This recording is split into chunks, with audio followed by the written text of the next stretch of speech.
Hey guys. Hey, Hey hey. guys. Hey, Hey, hey, Paul. Hey. Welcome Takes to forever Midnight to post Gypsies, those Paul. links. Salute. salud. I don't have an alcoholic beverage. I don't. I'm not drinking alcohol either, but no. How's everyone doing tonight? This is Kim and Jax with Midnight Gypsies. Our guest tonight is Paul Welch. Welcome, Paul. Welcome, welcome. Hello, everyone. Hi, Joey's on. Hi, Joey. Hey. So a little bit about Paul. Paul's been a paranormal investigator for a while. He's going to tell us, but he's also done documentaries. He had a magazine called Paranormal Veracity. Is that right? Correct. Yeah. And he sponsors events and things like that. He was in the Utah Salt Lake area, and he's in Reno now. Frequents our favorite spot, Virginia City. So let's get started with Paul. How are you doing tonight? I am doing well. Right on. So jump on in and tell us how you got started with all this. So actually, I've been fascinated with ghosts, Bigfoot, Loch Ness, all of that, UFOs, my entire life. Watched plenty of television, and I'm not talking about like the current ghost hunting shows. I'm talking about old like History Channel type documentary and stuff. But back in 2000, I think 11, my friend won tickets on the radio to Asylum 49, which is in Tooele, Utah. And this was like a ghost hunt sort of thing. So they take you on a tour. And then after the tour, you kind of go on your own throughout the hospital until 1 o'clock in the morning. And that's kind of what we did is like I attended this thing and I'm investigating with all these other people and I have no gear, no experience. And I pretty much caught the bug that very night. Like I'm walking through the hallways by myself, pitch dark. I didn't even have a flashlight. Like I couldn't see where I was going. It's like I could just feel the energy around me. It's like when I got on the bus to go back home, which was just in Salt Lake, 20 or so minutes away, I'm thinking to myself, like, I want to do this more often. And I started digging into like, okay, how can I come back and do this again? And it took a little while, but they had another kind of event like that where you could just purchase tickets and come, and I did that. And then somehow me and my wife stumbled upon a local team looking for people, and that's kind of how I got started. Oh, so your wife does it as well? My ex-wife, she was, but she kind of walked away from the paranormal. And what year did you say that first time you went? What's that? What year was that when you went on that first adventure? I would say very early 2011, like February. So it's been a while. It's been a while, yeah.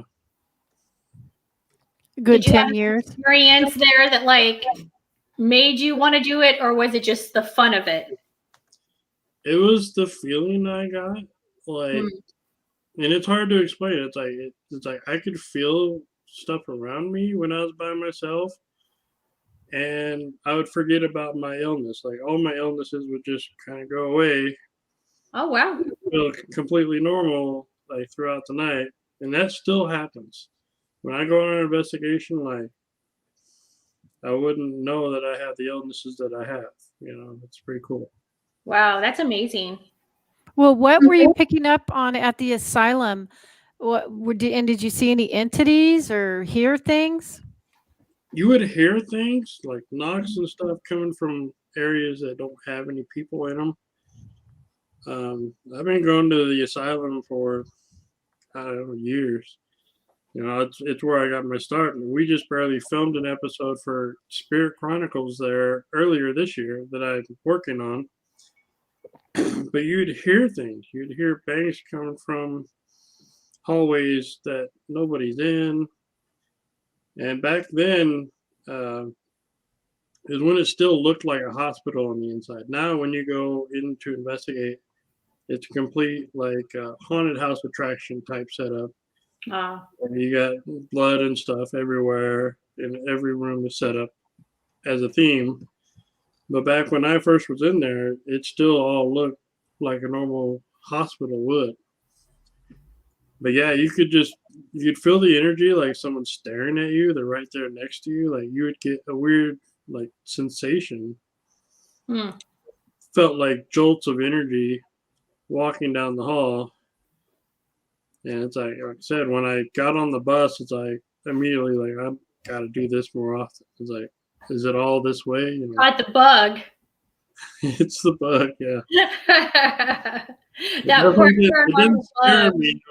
I'm like, I went from watching all these history shows about ghosts and all the other mysteries of our world to living it pretty much. Like is this what it's really like, you know? So how often would you go ghost hunting after that? It was sporadic, and I can't remember. I know it took probably 7 or so months to go back to the asylum. But once I was on a team, it was pretty much like once a month. And then once I got to where I got introduced to a bunch of other paranormal people in Utah, the Utah paranormal scene is huge. I mean, probably the largest I've seen out of the states I've been to. I mean, there's a massive amount of paranormal investigators in Utah, and I got to know them all really well. And they do a lot of like public ghost hunts out there where people can pay money to attend. So I was doing investigations pretty much every weekend, if not twice a weekend, for a couple of years in a row. And now I've slowed down to where I'm not doing it that often, but it's a good thing. I'm getting old. That's really cool. I never knew that about Utah, and I would probably think that would be like the last place people would be interested, you know?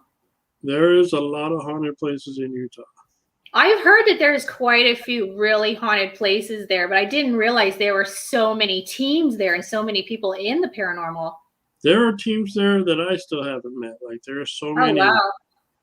So many that are just, they're not really, they don't have a big Facebook following. They don't do the live or the public hunts.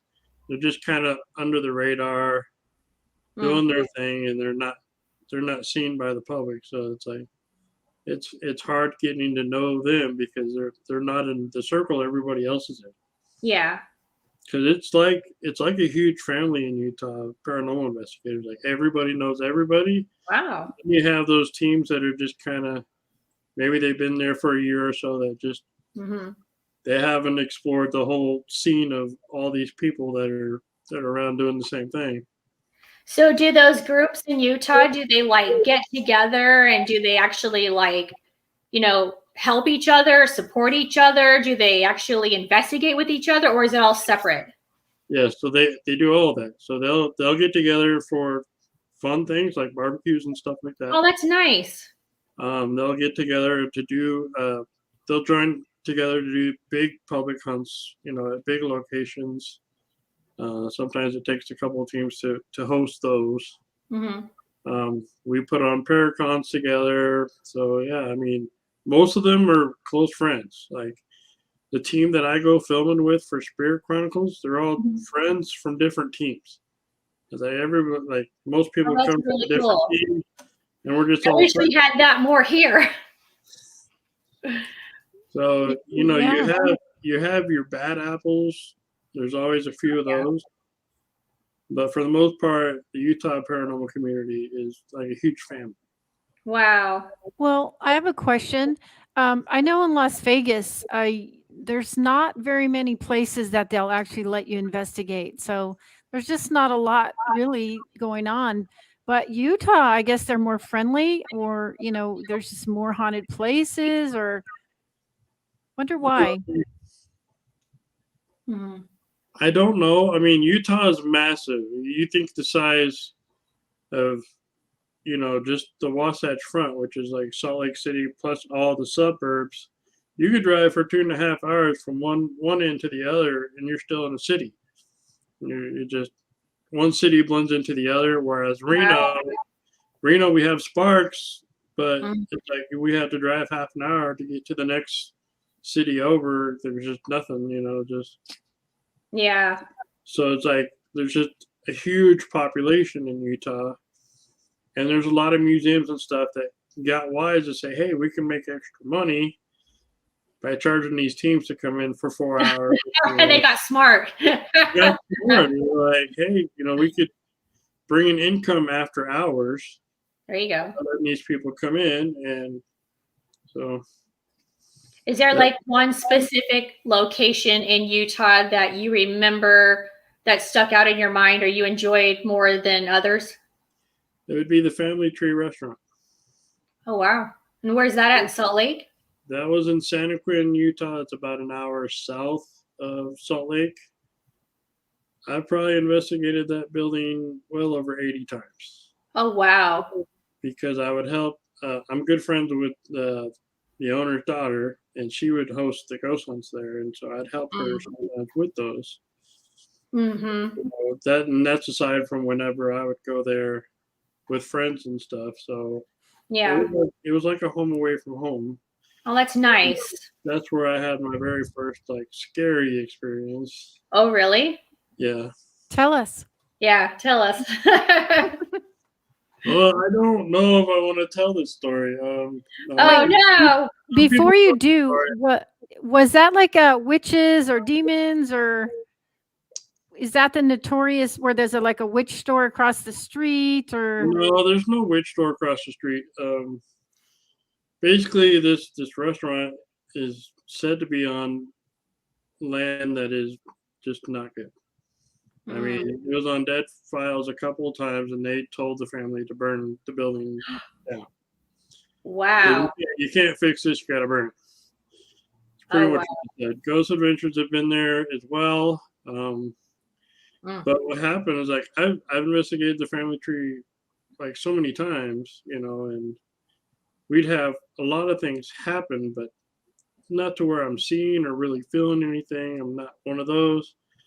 But one year, I think it was 2017, we came out here to Virginia City and we did a thing in the Mackey Mansion where I had an experience where I thought I was having a heart attack.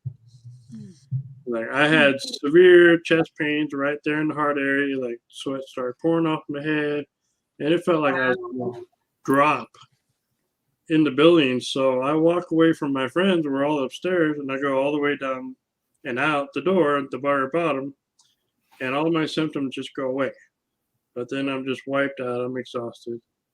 But anyway, after we get back from that trip, I went to the family tree like a week, maybe or so later, and we were investigating the basement, which is supposedly the worst part of the whole thing. And I was with a couple of friends of mine, and there was this book that they said, well, this book, you can't touch it, you can't move it. It's bad news. Don't take it home. And so he wants to go do a cleansing on this book that's down in this basement. It was like a health encyclopedia. So nothing really cool. And he walks up, I watch him walk up the stairs to go get his cleansing material upstairs. And you can still see some light coming down the stairway, because the hatch to the basement is open. And then as he walks up and he's gone, I see this, what appears to be like a little boy with spider legs crawling really fast towards me and this other guy I was down there with. I mean, I could see like the few hairs that he had on his head. I could see like it's just a bare body, no clothes or nothing, but spider legs. So Maybe willies. Like it was, and it looked like it was starved. Like you could just see like all the bones right through the skin. It freaked me out. They could hear me scream upstairs, like, because I'm like, and I didn't scream like a little girl. I'm like, what the fuck did I just see? And Corey heard me upstairs. And so she comes running down, and by the time she gets down the stairs, I got a flashlight and I'm looking for it where I saw it. I'm like, what the fuck was that? It's like, I've never, ever seen anything in my life. I've never, like, nothing's ever caught my eye. I've never seen shadow people or anything like that. And so the very first thing I see is this spider dude. It fucked me up. Like, I'm like mentally like, Oh my is God, this, Paul. is this what's out there? Because when you're ghost hunting, you're always thinking you're talking to a person. True. You know, you're That's thinking so of people. true. You never realize that you could be talking to something completely not human. You're not thinking That's that right. something that all distorted and creepy as shit. Well, you know. What'd And you so do? I had to drive home alone that night. Oh my God. Did you leave like right after that? No, not right after that. Ugh. We have a question real quick from Melanie. Was there any sound coming from that thing? No, spider not boy? that I could hear. Not that I could hear. Paul's he's too anxious and yelling, "What the fuck?" I don't ever yell. I mean, especially loud enough for people to hear me in a different part of the restaurant. But it was Oh my enough to God, where I literally have goosebumps from that. it was enough to where Corey, who's a good friend of mine, you know, she's like, something's wrong with Paula, so she comes running down the stairs. And it took a few days for the nightmares to stop. Like, oh my God, I could think about. And of course, I went back to the family tree many times after that. And I remember the first time back, Corey's like, "Are you able to go downstairs anymore?" I'm like, "Well, I got to get this fear over with." So did you have nightmares and stuff after that? I'm so creeped out, Paul. For a while, like for at least the first week. And now when I think about it, it'll just be a random night. Like just wow. Like Wednesday night in the middle of the year, and then suddenly that'll pop into my head. But that was the first time I've ever seen anything with my own eyes that wasn't like an object moving by itself. This was something that was there. Like I said, and it's just weird that it didn't scare me out of the building. It's more like grab the flashlight, run over to where you saw it, and be like, "What the fuck was that?" You didn't get that on camera? No. Ugh. I'm pretty sure I have the audio from that. Like Wow. me like screaming out, "What the fuck did I just see?" Paul, I've been doing this for 26 years and I would have ran out and never came back. I don't want to see shit like that. Nothing really scares me, but that, like, it just mentally messed me up. Like, okay, what am I talking to on the other side when I do this? Yeah. There's other stuff out there than grandma. You know? Any other weird stuff? You said you went about 80 times. Anything else? We've had like many weird things, like the hatch to the basement is closed by itself before. We've had weird moments where I'm doing dowsing rods, and I'd connect to a little girl, you know. Wow. And as she's answering yes on the dowsing rods, REM pods across the room would go off at the same time. And then when I get to the next question, the REM pod would go off. And then when it's a no, the REM pod wouldn't go off. But every time it went yes, the REM pod would go off on the other side of the room. And then there was one time in the banquet room, which is above the basement, I was doing a dowsing rod session where I started talking to a military man who was looking for a friend of his, and he couldn't find his friend. They both died at the same time in a military war accident. I'm not even sure where it happened, but he was looking for a friend, and I told him, I said, "Well, maybe your friend already crossed over to the other side and you can't see him." And at that moment, I look up, and it's like this round table full of people. It was like a public thing that we were doing. And right between two of the girls on the other side of the table, he was standing there in full uniform, just gives me the salute and freaking disappears. You're the only one that saw him? I'm the only one that saw him.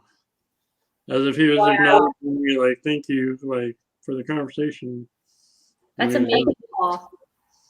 Yeah, I mean, it's like he was. I think he was the second one that I've ever seen.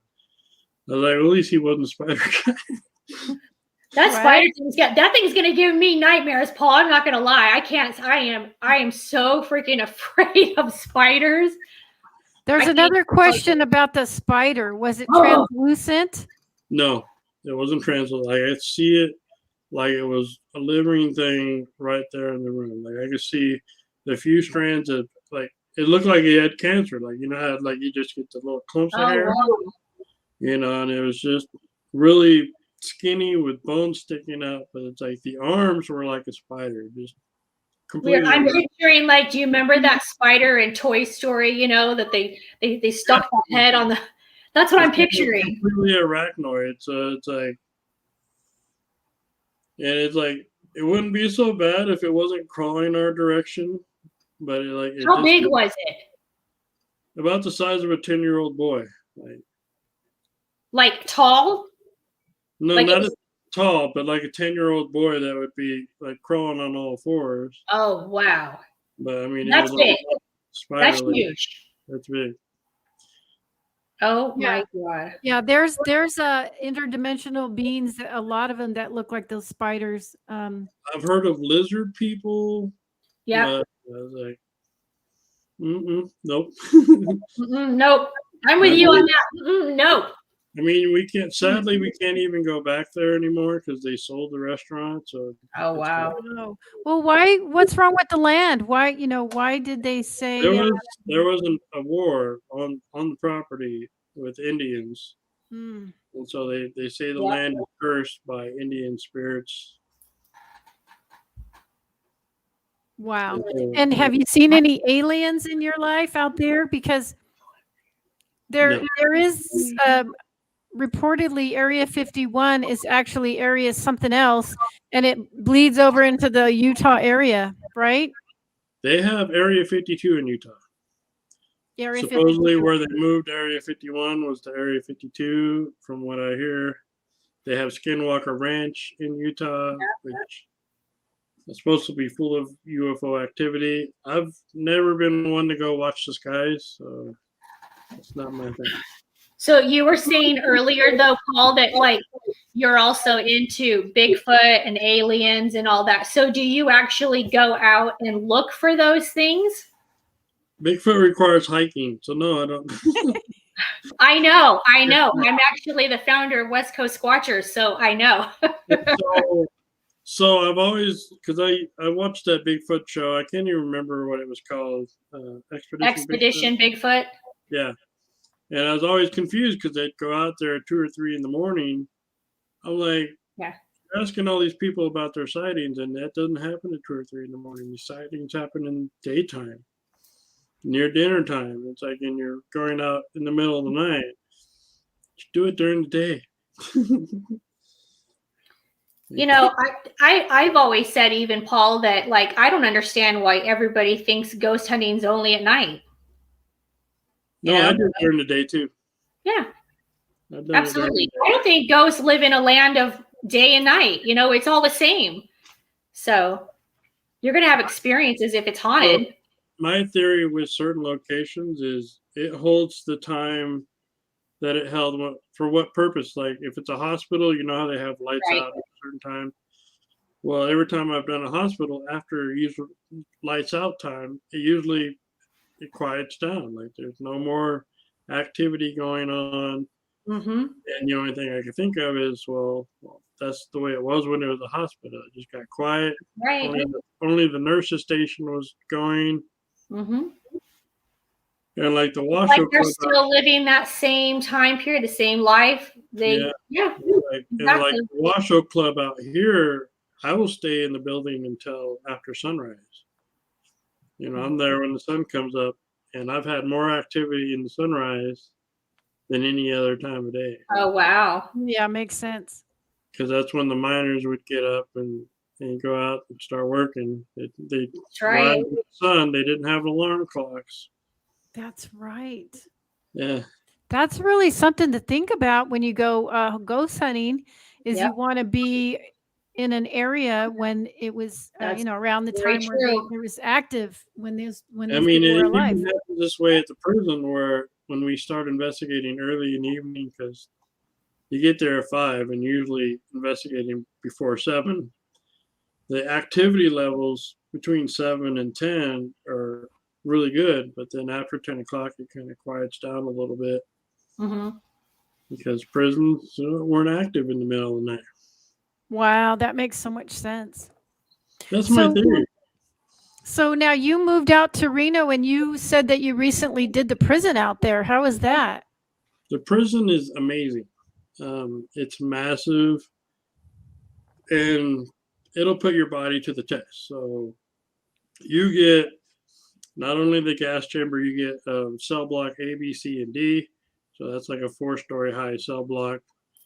They're all separate by floor, so you're not just looking up and seeing all these cell blocks. I mean, they got concrete floors in between each floor. You get the culinary, which is the dining hall and kitchen area. You get max security. You get the infirmary. You get death row. You get the women's cell block. And then above that, like a good walk above that, there's all these prison pods that house between like 48 to 60 something prisoners apiece that you have access to as well, which are like their own little prison ecosystem, you know. Yeah. Paul, tell the viewers who don't know what the name of that prison is. It's the Nevada State Prison. It's currently closed. Huh? Is it in Reno? It is in Carson City, so it's Carson about City. 25 minutes away from Reno. So it's real close. They charge like $125 a person. Well worth it because it's, like I said, it's a huge place that is extremely active. Ooh. Well, extremely active. Tell us something. So in the culinary room, like we'll have REM pods going off, we'll have the motion detection music boxes going off, and they'll do it like upon command. Like, and then the last visit when we were in the culinary, the last time we went, we were kind of all introducing each other during an EVP birth session. And for like 3 people's names, the spirits would come through and say hi to that person. Say, oh, that's hi, hi, you know. Oh, specifically saying the names? It specifically says their name. Wow. It says hi, and then it says their name. Wow, that's amazing. And we caught it on audio. I caught it on my camcorder. I'm like, holy crap. Like, that is really cool. That's really cool when you can get that much activity and specifically saying people's names. It didn't do it to just one person. It's like 3 names in a row. They repeated it. Yeah. So wow. Like, wow. That's when you know you're really connecting. Yeah, that's like awesome. We've been in cell blocks, like cell block C where the men's are. We'll put a piece of wood from there's bars that go along where the guards will be on the outside of the bars and the prisoners will be on the inside. But we'll put a bar from their cell to that other set of row of bars, and we'll put a music box on top of it facing down the hall, and we'll ask them to interact with it, and then like the music box will start going off, it'll turn off, and it'll go off again. Wow. And just walking right in the way. And people are allowed to still go there now. Like if you wanted to go, you can go. You can book it through the Nevada State Prison Paranormal. That would be really cool. We should do like a really fun get together, like how you were saying earlier, how Utah gets all together, and we should do like a really fun event where we try to get a bunch of people. They allow up to 20 people. Well, that's a good group. Yeah, and you have plenty of room to separate into really small groups. That would be great. You're with a docent the whole time, so you have someone just there that'll take you from spot to spot in the prison, because you can get turned around and lost. Like, I know it pretty well now, but it's like if you've only been there one time, it's like, where the heck am I going? Like, well, are you going to be going back soon, Paul? The 16th of this month. Wow. Oh my God. Okay, so let's definitely plan a trip next time with you. That would be great. Yeah, I mean, I got a few spots open for people that want to come this time, because I had some people bail out, but it's right around the corner.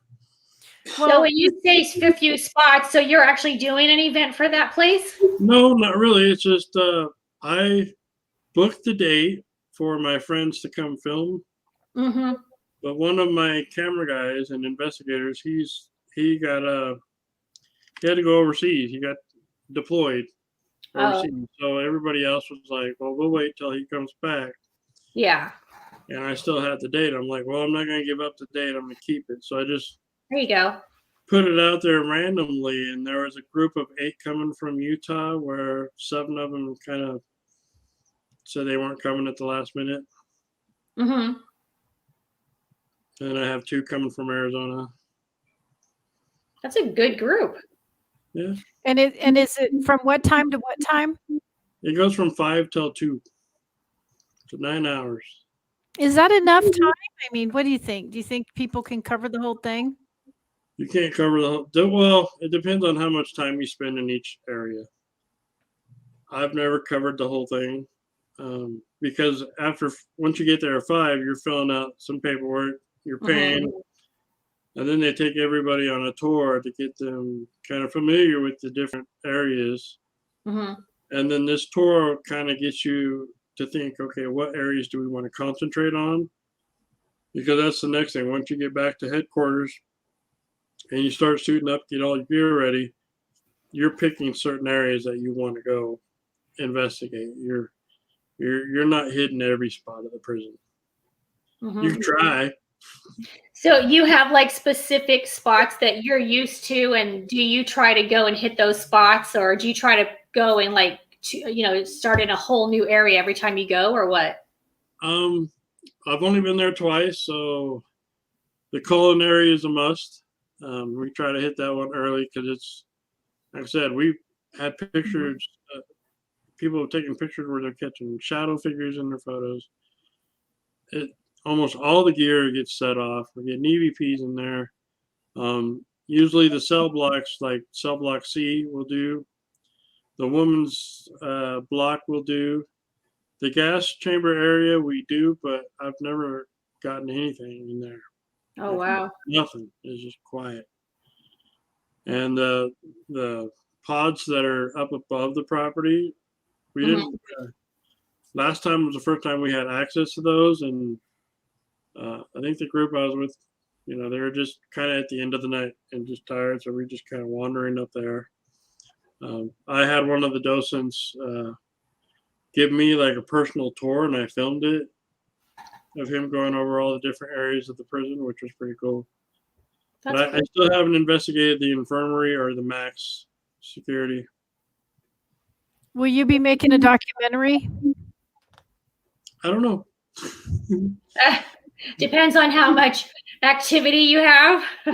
Well, no, what it depends on is putting people together to do it. Yeah. And getting the location on board with doing it as well. So you have that coming up on the 16th. Do you have anything else coming up that you're doing? The USS Hornet at the end of the month. And what date is that? The 29th. That's really cool. That's a cool place. I've actually been there. It's really cool. Yet. So it'll be a new spot for me. It's a new spot for you? Yeah. I went there like, oh gosh, it's probably been 10 years at least. It's been a while. Hi, Robert. So wow, they're doing, like, the Hornet itself is doing it overnight on the 29th. So it's their deal. It's not like a paranormal team or a tour. Yeah. Whereas you basically show up at 6, you get dinner, you get the investigation, you get to sleep on the boat, and then that's awesome. At about 9:30 in the morning, you get breakfast before you leave. So I think they've been doing that for several years, because I know a lot of people who've gone and done that. So I don't know if it's like an annual thing or if it's just something that they've done quite often, but I know a lot of people who've done that. I went to their website to see about booking the place just for like a private thing. And then I saw that. I'm like, well, that sounds like fun. Yeah.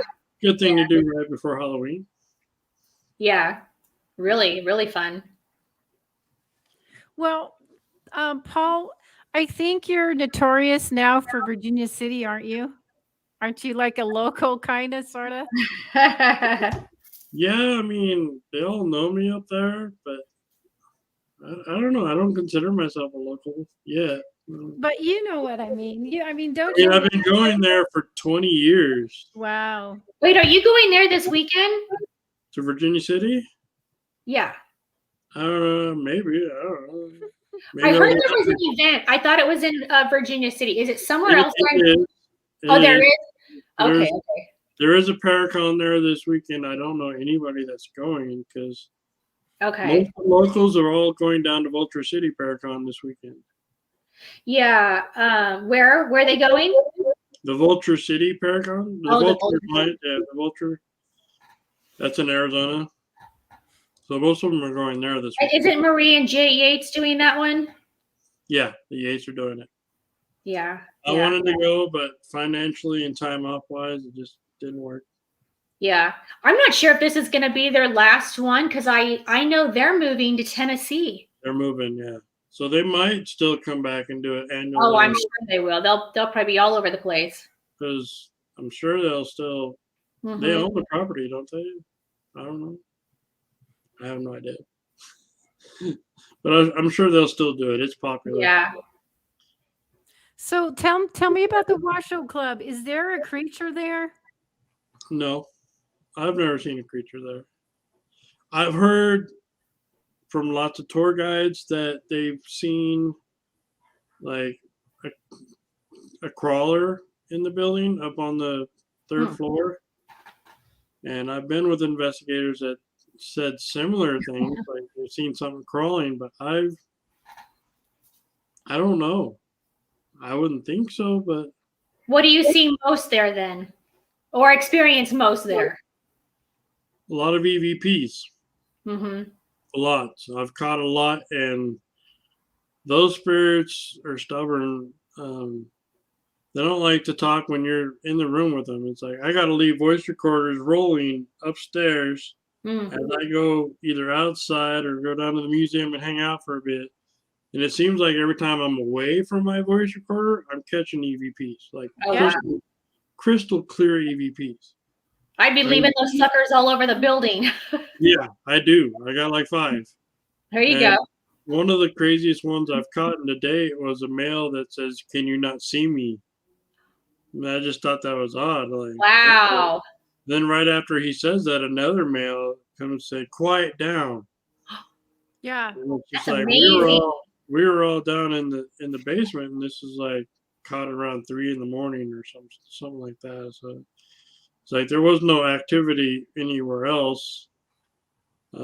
Anybody that's been to the Washoe in the summertime, they know that the Ponderosa bar next door can get pretty loud on a Friday, Saturday night. Yeah. But this was in the middle of winter. I would like to say it was 16 degrees inside the building. So there was nobody out on the street, not at 3 o'clock in the morning in 60-degree weather. So for us to catch that is like, and my best photo I've ever gotten was from the Washoe Club. Wow. So many people in the paranormal say that is like the most haunted place, or maybe like their number one favorite place, or, I believe Washoe Club comes up all the time. I think one of the reasons why Washoe Club is a favorite is because you get the whole night. So you could be there till 8 or so in the morning. Yeah. You're not supervised. There's nobody watching you or telling you what to do. Yeah. So you're kind of locked in on a trip there with you. What's that? I said we should plan a trip there with you. I'm very experienced in the Washoe Club. There we go. Let's go. They wanted me to be a tour guide at one point. I'm like, I don't want to drive up the hill every time I got to do that. Oh, wow. You can be our tour guide. But actually, on this, like, I think it was February 2019 when I caught those EVPs. Around 6:30 in the morning, we were watching the sunrise through the windows upstairs. It's beautiful because the sun comes up behind that big church. Gorgeous. Most people don't stay till that time in the morning. And so I was snapping some pictures. I took a picture of everybody sitting in the ballroom. And there's this diamond dust mirror in the corner. and I walk up and I snap one last photo before we leave, and I caught a male behind me in the hallway behind me that wasn't one of us. Like you could see, like it's a person. You can see that he's bald. You can see that he's like 4 feet high. Wow. You can see legs in there. You can see him just standing there. Yeah, I saw that picture. I did. That's amazing. Great. A great picture, yeah. I mean, I showed the owner. He's like, "Holy crap!" I'm like, "Yeah, this was by accident. This is me just walking up, snapping a photo. I didn't even look at the picture because we were tired. We were packing up to drive back to Utah that morning. Like we were doing a turn and burn. We drove out, did the walk, and we're getting ready for the drive back. And I was like 3 hours back towards Utah. I think I was close to Elko. And I was going through my Google Photos, and I looked at it, and I'm like, "The hell is this?" And I'm showing everybody else in the car, like, "Do you see what I see? Like, dude, that's a full-on dude standing there in the hallway." Well, That's crazy. Those are the most amazing ones you usually get, is when it's totally by accident. You're just like, wait a minute, what is that? yeah, and it wasn't at night, and it was at 6:30 in the morning. It's like, and you have all the daylight coming through the building to shine on this guy. So, wow, I thought it that's was awesome. cool. That's a great catch. I was with Michelle LeBaron not too long ago, earlier this year, and she finally, we got her to stay until 6 or so 30 in the morning, and she took a picture also where she caught a shadow figure in the photo with that. She didn't know she caught it at the time, but you can see a person plain as day, like a shadow of a full person. Just now, is this kind of like in a doorway, a little hallway area? yeah, I remember that. Yeah. So it was pretty much the same time of day I caught mine. Wow. Same lighting conditions, except for mine was in a mirror, and that spirit behind me probably thought he wasn't in the shot. He was probably he wouldn't even see me holding the camera up to the mirror and snapping a photo. So probably thought he was in the clear. He's just hiding away. He's like, haha, you don't see me back here. And you're like, yes, I do. That's my experience with the Washoe is you have to work for it. It's like they're not going to be in the room kicking it with you. They're going to be it's like hide and go seek with these spirits. Yeah. They love to be there, but you have to work for the evidence you get out of the Washoe. And that's why I'll plaster the whole building with friggin' my recorders, because they're not going to be where I'm at. They're like, we're not hanging out with you. I'm like, I don't know if I scare them or if they just purposely ignore.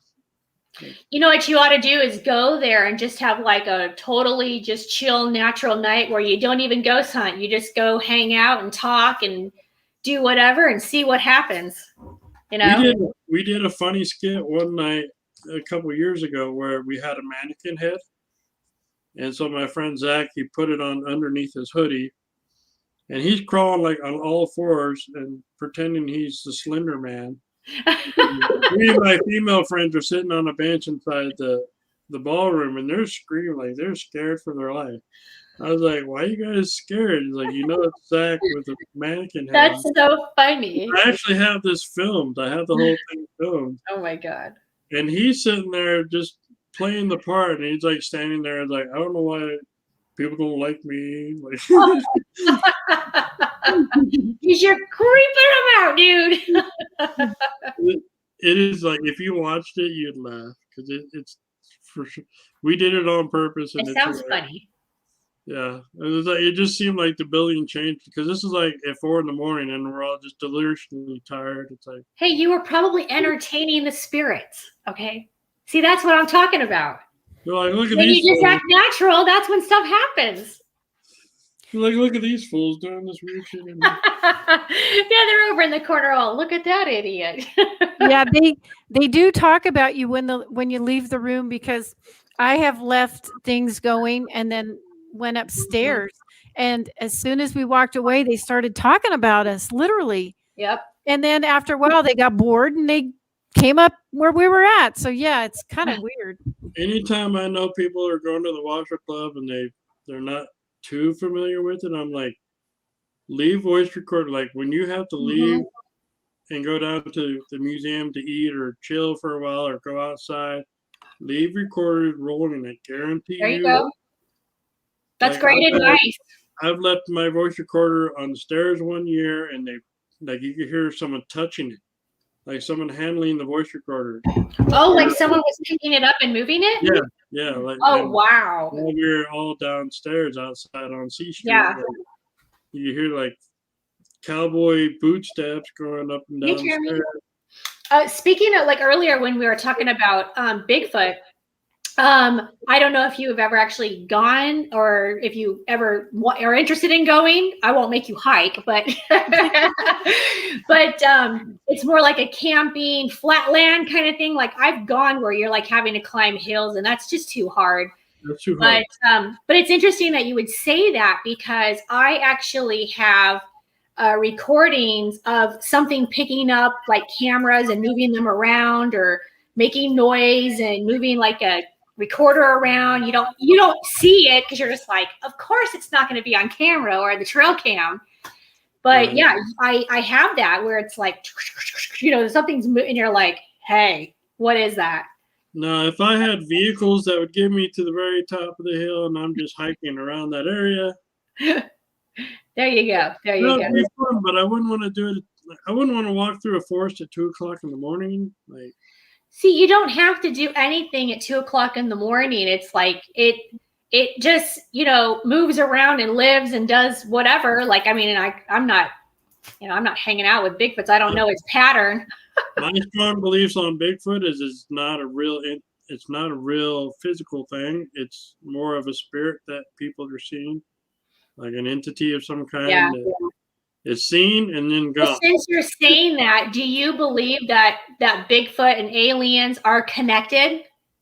Because I know that's a big theory. It's possible. Mm-hmm. But I think Bigfoot would more be like a prehistoric creature that we're still seeing for whatever reason, like something from a far gone era where Absolutely. people are more ape than human, maybe. Do you believe that it actually cloaks itself? Because I know a lot of people believe that it can do that. I don't believe that. Like I said, I think if it's spirit, it would just come and go. Yeah. That would explain, like, maybe some of its crazy quick movements. It can get through some pretty harsh areas without a problem. Yeah. It's almost like it's not really climbing or walking or whatever it's doing in that type of land. It's just sort of like, living within different worlds, but we can see it at times. So people say, well, they leave footprints and stuff behind. I'm like, well, spirits will move shit too, and spirits aren't here either. So right. And I've seen, like, one of my crazy experiences before I ever joined a paranormal team. Like, my dad passed away 2008. And one day I was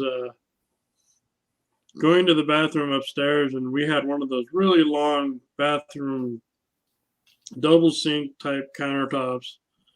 And I had this like body works soap, it's square at the bottom and gets shallow at the top.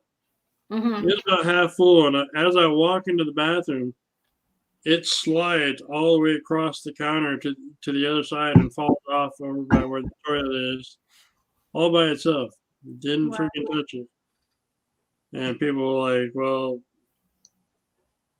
maybe you touched it. I'm like, no, I didn't even get into the bathroom. You're like, I wasn't even in there. Like, I can't explain. Like, it fell over and then slid all the way. And so I put it back up where it was, and I'm trying to use my hand to knock it. It took a pretty good force because it was half full, and it's. Yeah. So the counter itself wasn't wet where it could just slide across. No, I mean, this is, It's like no one's been in the bathroom for a while. The counter was dry. Yeah. And I actually had an experience like that one time with a pillow. And I was actually with my ex-husband at the time, and we both experienced a pillow on a king-size bed going literally from one side of the bed all the way to the other side. Like someone had just pulled it across the bed, and we both just kind of looked at each other, and he's like, you saw that, right? And I'm like, yeah, I'm not blind. Right. But I was already in the paranormal, so I was like, well, it is what it is. Yeah, I was by this time. Yeah, because it was a couple of years after he passed away. But it's like I wasn't like an investigator at the time. So Mm-hmm. I was like, well, that was weird. And So, then I was yeah. married. I was married at the time, and because I was managing restaurants, and so I worked a lot. And sometimes my wife would call me in the middle of the night and said, "Well, I just watched my purse move from here to there." I was just going to ask you, did you guys have paranormal experiences before you got into the paranormal? Long before. Oh, wow. That's amazing. So maybe you actually have a connection more than you think. I think so. Like it's like I laugh and say that I have one foot in the grave, right? Because I'm not supposed to be here. I had in the military. I had when was this? 90 was it 91? I had a incident where I was involved in a military vehicle explosion. Oh, wow. Korea, where it blew me over a football field away from the vehicle. Oh my God, Paul. And they just found me stumbling around, talking to myself, blood gushing out of my head. And so I wake up in the hospital with them like asking me like, "What color am I?" What color am I? It's like I can't remember anything. The only thing I remember, because this was like a fuel truck. Yeah. And we were all sitting in the front, me and two other guys, and I was nearest the passenger door.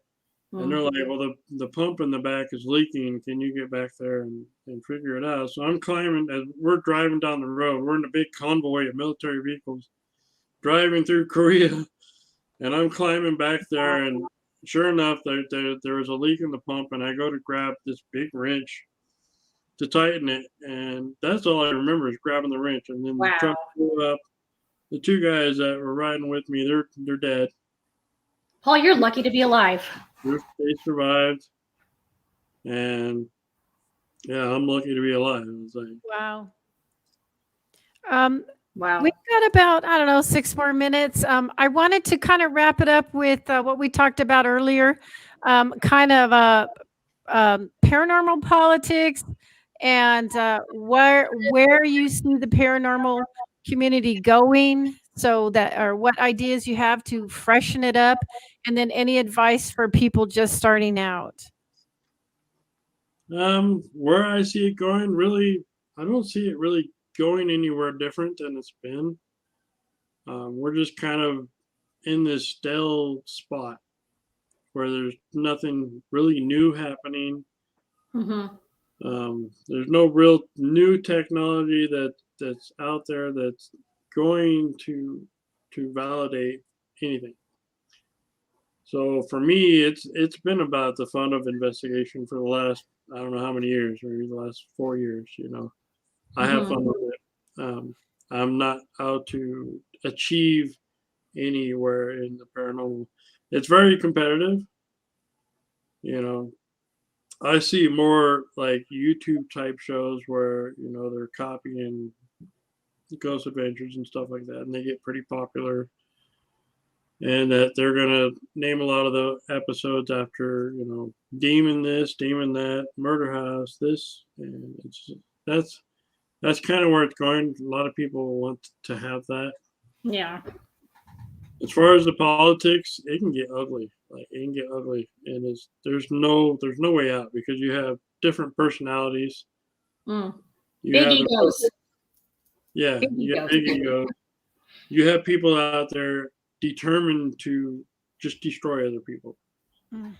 They're out there, and that's their sole purpose is to just use platforms that they are on to destroy other people. They'll pick everybody apart. They're not afraid of losing all their friends. Nope. So as long as they exist, it's going to be a problem. It's sad because it's all true. The third question was what kind of advice you have for people just starting out. So anyone starting out, find you a mentor. I did quite a few public investigations when I was a newbie before I was on the team. those are the good things to get you kind of familiar with the tools and the investigation aspect. But Yeah. while you're doing those events, talk to people and see if they'll take you on as a mentor. Good See if idea. they will Yeah. personally train you and take you places. I've been willing to mentor people. That's As long as, awesome. as long as I have access to that person, I'm willing to show them the ropes, show them what I know. Yeah. That's the best way. Don't look to join a team right away. I mean, it can work, but you can also see the ugly side of the paranormal by doing so too soon. Yep. Very true. You know, you join the wrong team, you know, and you don't know nothing, that you could have team members that don't like you because you're new and don't know nothing. Well, not only that, Paul, but the scary part about it is new people coming in also don't realize how dark and scary it can really get, and they don't know how to protect themselves. And no one takes that time to teach them and say, like, look, you don't just go in and investigate a place and leave, like, no big deal. Like, you need to learn that you need to protect yourself. Like, you need to learn there's certain things you do, there's certain things you don't do, you know. There's new people taking on residentials. Like, I don't even do residentials anymore because Yeah, that's mind blowing to me, because it's like that. You shouldn't, no one new in the paranormal should be doing that. No one. I don't do them because I don't get enough access to the house long enough. You know, B, I don't have a team to where we could all work together and do follow up. Like, I can do houses. Like, someone personally requests me, I will handpick people to help me. But it's best a team that's been together and doing residentials the entire time. You need people who know what the hell they're doing. Yeah, so usually 100%. when people reach out to me for residential, I refer them to a team that I respect going in and doing that. Yeah, that's great advice. I actually have done home investigations for personal friends that have reached out to me. And I'm telling you, I cannot imagine the things that I've experienced and the families and helping them, someone new walking in there and dealing with that. Like, they would be clueless and probably make it worse. Yeah. Yeah. But it happens because teams will look at it like, well, it's another, like, we get to chalk up another investigation. Hey, this is investigation number 53 for our team. Like, it's just a number. Yeah, it's a number. That's right. So, right. So I walked away from residentials years ago. Because there's the teams out there that are really helping people, and then there's the ones that just see it as a free investigation to go further. Yeah. See, when it comes to residentials, though, you can't really look at it like, oh, it's an investigation, it's fun. It's not like you're going somewhere with a group of friends to have fun. It's such a personal situation where people are in need of help. And that's why they're reaching out to these people and these teams. And if you're sending people in there who have no experience and don't know what the hell they're doing, they can make it so much worse for people. That's why I just recommend all you newbies out there, don't do that. That's I'm telling you right now, don't do it. But you can make it worse for yourself too. You could end up with an attachment. You don't know what the hell you're doing. Well, to wrap it up, so you wouldn't advise new people to join a team, find a mentor. What about buying equipment right away? Would you just say find a mentor and kind of use their equipment and just go at it slowly? Find out what you like to use, what works for you. Like, everybody's different. Like, I could use 1,000 rods, and the next person, it won't work for them at all. Like, yeah, and most of that stuff's not cheap. And I use very little equipment when I go investigate. It's like mostly my voice recorders and my camcorder. Right. And then I have a couple of motion sensor type objects. Yeah. I don't use much else. Well, that's some really, really, really good advice. This was so, Paul. I'm really getting excited. I want to come out and investigate. Me and Jax will come out. We'll figure it out. But anyone 100%. to join Paul's investigation at the Carson City, Nevada State Prison, that's when? 16th. The 16th. Get a hold of Paul. Yeah, he's got a couple slots. And any last words, anybody? What's everybody saying? Anything you. else, Paul? I ain't supposed to read. We had a lot of comments. A lot of people were watching. We did really good. So let's do this again. All right. Sure. And All I right. would like to personally Maybe say, next time we'll be on location. yeah, it was That was wonderful great. meeting you, even though it's on here, and I look forward to meeting you in person. And I'm so happy you're feeling better. Yes, You just need to plan a trip out. we will. 100%. We're in. Just Virginia let us City know. is like the most haunted city I've ever been to. That's amazing. Yeah, I'm in. All right. All right. Sounds good. Well, thanks for joining us. Thank you, everyone, for coming on and watching. Absolutely. So signing off from Midnight Gypsies with Paul Welch. Paul, have a great night. Jax, have a good night. Peace, guys. Don't go away yet. I'm going to end it and then we'll jump back on.